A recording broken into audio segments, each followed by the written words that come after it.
Convido você a não sair daí enquanto a gente não orar e não falar com Deus, tá bom? Quero convidá-lo a abrir a sua Bíblia nesse instante, no segundo livro dos Reis, capítulo de número 23. Segundo livro dos Reis, capítulo de número 23. Diz assim a palavra do Senhor, no versículos de 1 ao 3. Diz assim: Depois disso, o rei convocou todas as autoridades de Judá e de Jerusalém. Em seguida, o rei subiu ao templo do Senhor, acompanhado por todos os homens de Judá, todo o povo de Jerusalém, os sacerdotes e os profetas, todo o povo, dos mais simples aos mais importantes. Para todos, o rei leu em alta voz todas as palavras do livro da aliança, que havia sido encontrado no templo do Senhor. O rei colocou-se junto à coluna real e, na presença do Senhor, fez uma aliança, comprometendo-se a seguir o Senhor e a obedecer de todo o coração, de toda a alma aos seus mandamentos, aos seus preceitos e aos seus decretos, confirmando assim as palavras da aliança escritas naquele livro. Então, todo o povo se comprometeu com a aliança. Glória a Deus. Palavra poderosa esta que eu quero continuar nesta tarde, na verdade, porque eu iniciei ontem. Você sabe que esse texto, você que estava acompanhando desde ontem, sabe que esse texto fala sobre o rei Josias, que ainda muito novo, com apenas 8 anos de idade, assumiu o trono de Judá. Ele foi o sucessor do seu pai Amon. E lembrando a você de passagem, a você que não ouviu a mensagem anterior, Josias é neto de Manassés, um dos piores reis de Israel, e filho de Amon, que também foi um rei mau, um rei ruim para a nação de Judá. Se eu trocar Judá e Israel, entenda que é meio confuso às vezes. A nação israelita foi dividida em Reino do Norte e Reino do Sul. Uma foi chamada de Judá e a outra de Israel. No entanto, para Deus não há essa divisão. Para Deus, todos eles eram israelitas, era o povo de Deus escolhido, descendentes de Abraão, de Isaac, de Jacó. Essa divisão foi devido a alguns desentendimentos, alguns pecados, algumas desobediências cometidas por alguns reis, pelo povo, e é por isso que houve essa divisão. Mas estamos falando do mesmo povo. Então, quando eu trocar Judá, Israel, você compreenda, tá bom?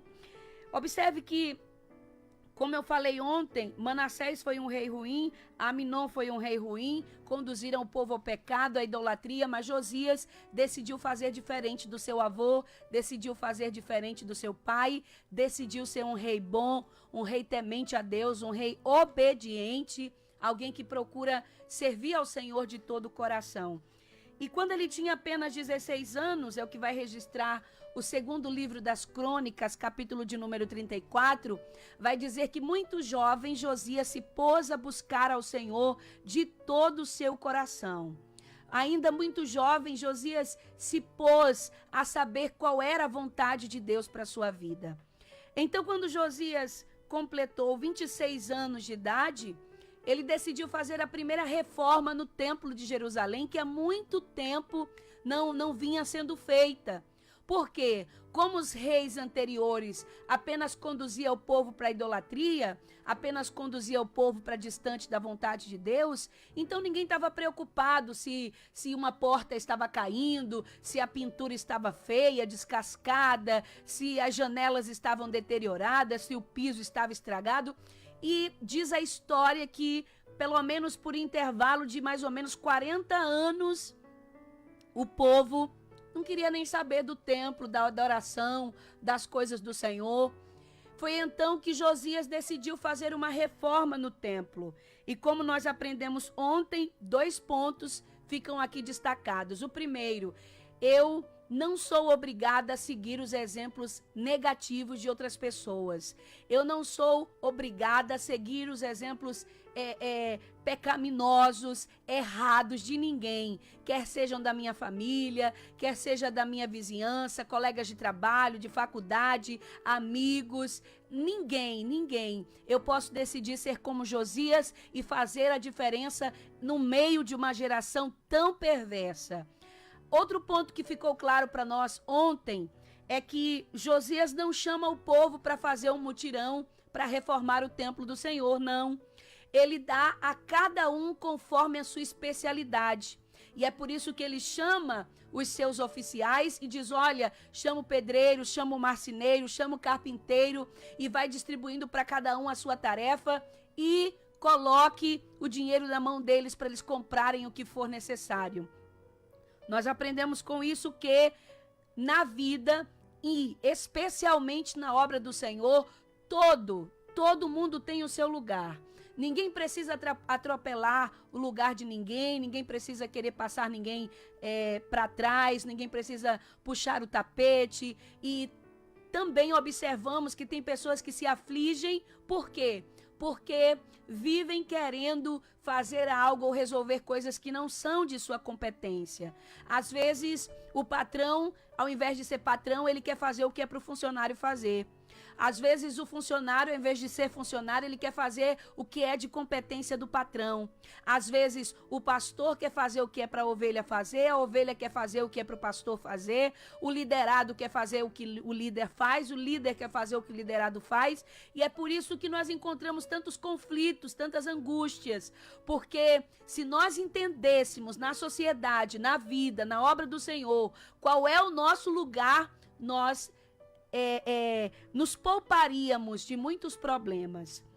E outra observação desse texto, que eu acabei de citar anteriormente para você, é que o rei não diz assim para o seu escrivão, nem para o sacerdote, olha, você vê com eles o que é que eles precisam e à medida do que eles forem precisando, você vai comprando e entregando para eles. Não, não é isso que o rei diz. Sabe o que o rei diz? Entregue o dinheiro que estava guardado das ofertas, das contribuições para eles, para o sacerdote, para o carpinteiro, para o pedreiro, entrega para eles. E com muita confiança o rei fazia isso.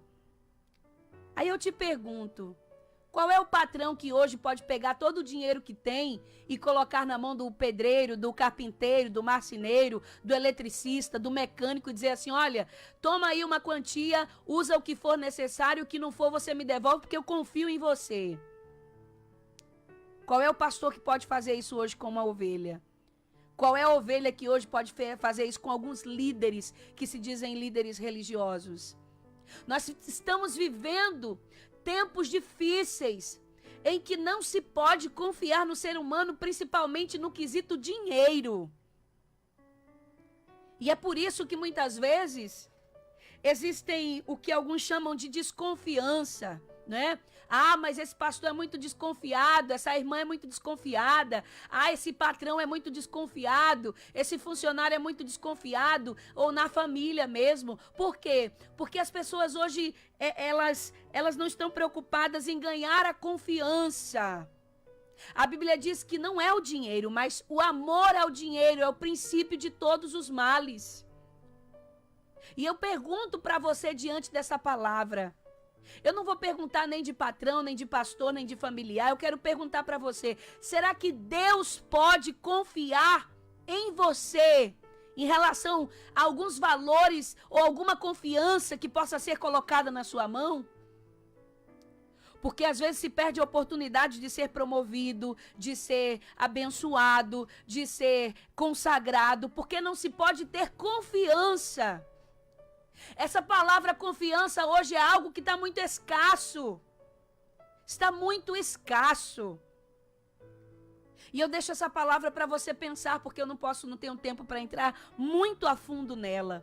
Mas pensa, será que você é alguém digno de confiança do próprio Deus para administrar o que quer que seja que Ele coloque na sua mão?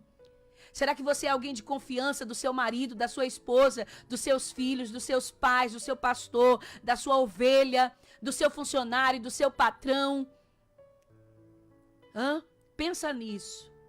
Ontem nós aprendemos que a reforma começou no templo.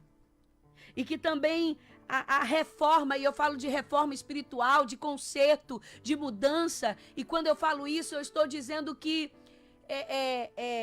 quando ele decidiu reparar o templo, nós somos símbolos, né? A Bíblia nos chama de morada, de templo e morada do Espírito Santo. Então, nós entendemos ontem que eu não devo exigir que a mudança e o conserto aconteça na vida das pessoas, quando muitas vezes a mudança e o conserto precisa acontecer na minha própria vida. A transformação tem que começar de mim, através de mim. Você está compreendendo isso? Então, guarde essa palavra e vamos adiante.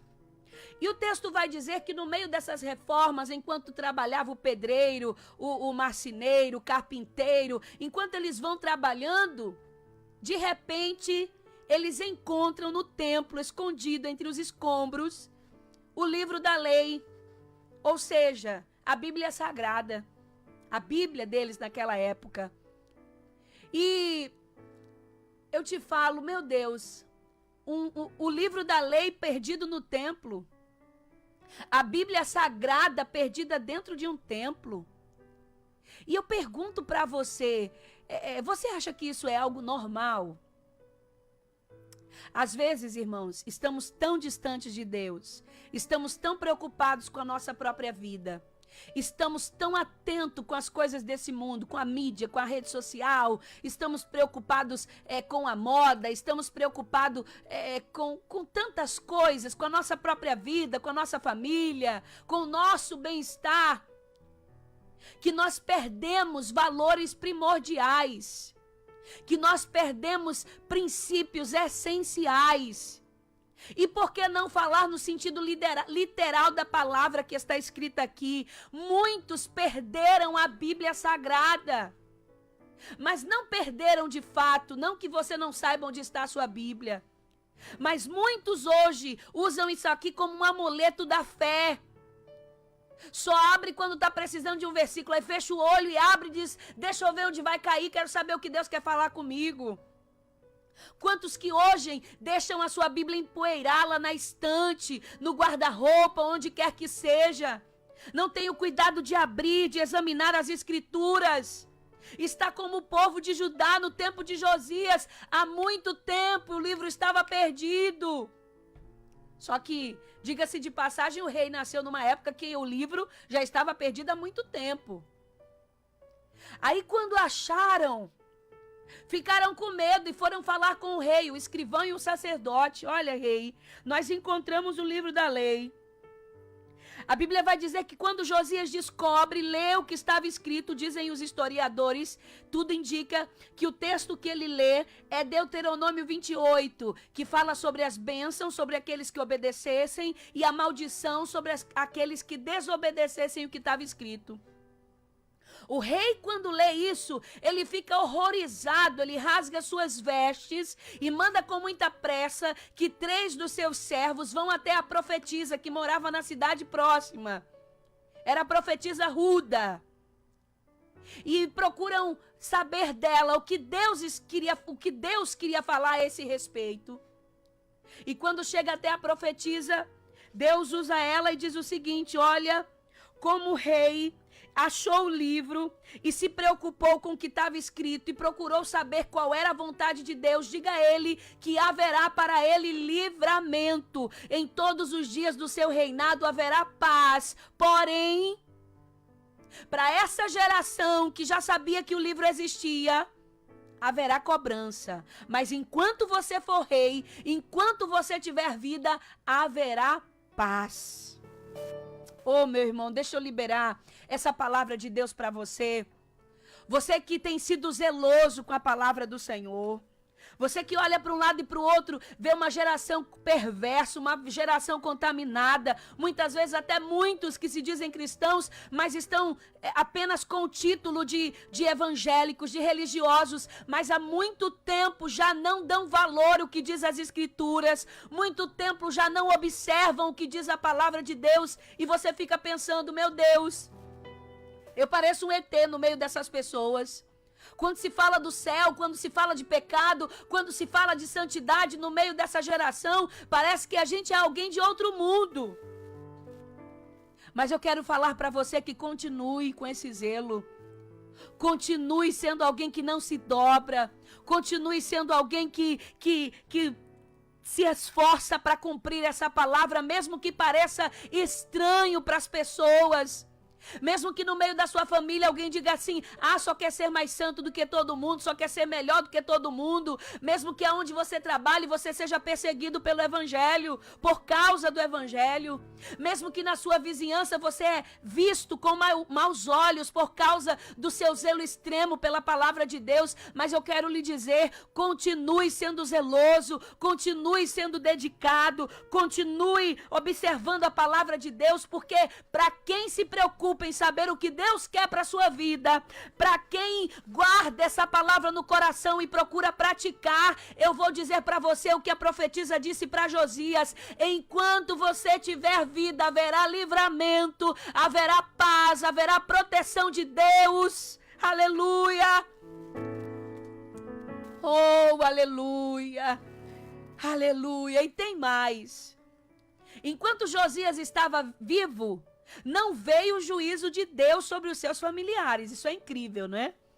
Enquanto ele estava vivo, não veio o juízo de Deus sobre os familiares, nem sobre os moradores de Judá, nem o povo de Judá, perdão. Sabe por que Deus já não destruiu essa raça aqui na terra? Me perdoe pela expressão. Sabe por que Deus já não destruiu os habitantes perversos aqui dessa terra? Sabe por que pessoas da tua família já não foram, como é que eu posso dizer? O Senhor ainda vem usando de misericórdia com seus familiares. É porque dentro da sua casa ainda tem você que é zeloso pelas coisas do Senhor. Sabe por que os teus familiares ainda não foram consumidos e a mão de Deus continua sendo estendida? Porque você tem se preocupado em ser um cumpridor da palavra de Deus. Oh, aleluia! Sabe por quê?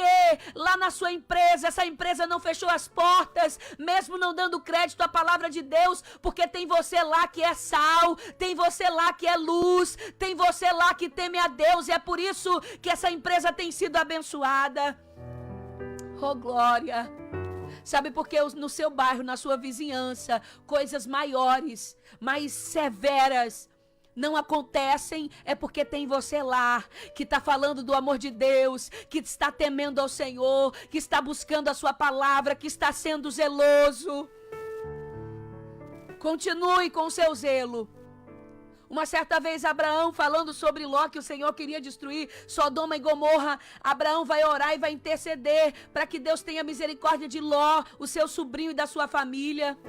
E aí Abraão ora dizendo: Senhor, se tiver 50 justos na cidade, o Senhor disse: eu poupo. Se tiver 40 justos, o Senhor disse: eu poupo. Se tiver 30 justos, o Senhor disse: eu poupo. Senhor, e se tiver só um justo, ele disse: eu também poupo a cidade. Sabe por que o Senhor ainda não destruiu essa terra? Porque ainda tem justos, tem gente que é temente a Deus, ainda tem os que não se dobraram, ainda tem os que são zelosos, ainda tem aqueles que procuram santificar a sua vida. Oh, aleluia! Aleluia! É por causa da sua oração que os teus parentes ainda não foram destruídos. É por causa da tua fidelidade a Deus. Aleluia! E para a gente concluir aqui, glória a Deus.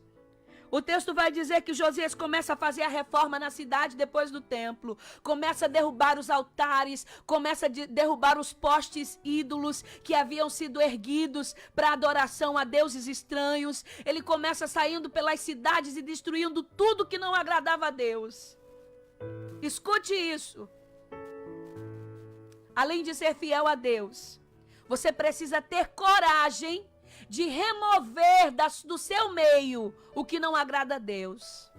De remover da sua casa, de remover da sua igreja. Você precisa ter coragem de destruir todos os postes ídolos que são erguidos a Baal, que são erguidos a Astarote, que são erguidos a quem quer que seja. Você precisa ter coragem para denunciar o pecado. Muitas vezes a gente fica assim, eu não tenho nada a ver com isso, as pessoas vão achar que eu quero ser mais santo que todo mundo, que as pessoas achem, mas você não pode concordar com o que está errado. Aleluia. E por último, como nós lemos aqui, o rei chama todo mundo, todo o povo, o escrivão, o sacerdote, todo mundo, diz, olha, abre aí o livro da lei. Com o livro da lei aberto, ele começa a ler o texto que ele se deu de frente com ele. Aleluia.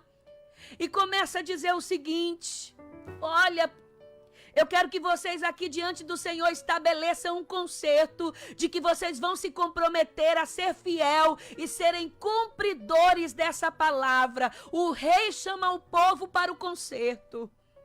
Aleluia. O que eu acho interessante é que ele se põe entre as colunas do templo. O interessante é que ele fica no meio das colunas. E eu fui estudar o que significava isso, ficar entre as colunas do templo. Ou seja, dois pilares que eram erguidos no altar. E ele ficou no altar e no meio desses pilares. E eu fui pesquisar. E sabe qual era o significado desses pilares? Era que enquanto quem estivesse entre ele falasse, o Senhor estaria ali para assegurar o que ele falava. O Senhor estava presente para sustentar o que eles falavam. Oh, aleluia!